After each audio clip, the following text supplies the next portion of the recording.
ছোট থেকে পুরীর সাথে আমার একটা অদ্ভুত যোগসূত্র আছে।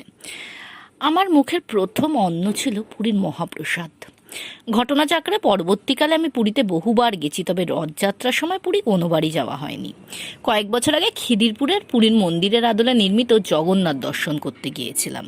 বসে ভোগ প্রসাদ গ্রহণ করতে না পারলেও অল্প প্রসাদ গ্রহণ করার সৌভাগ্য হয়েছিল।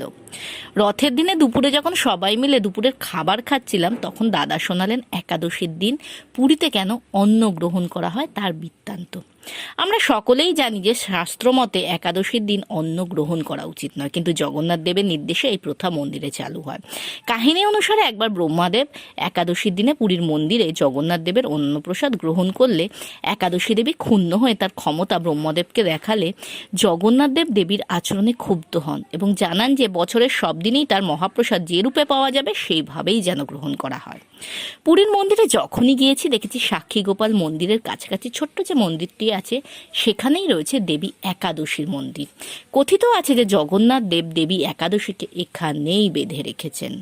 এবছর রথ আপনারা কেমন কাটালেন? খিদিরপুরের এই মন্দিরটি কারা কারা দর্শন করেছেন অবশ্যই জানাবেন।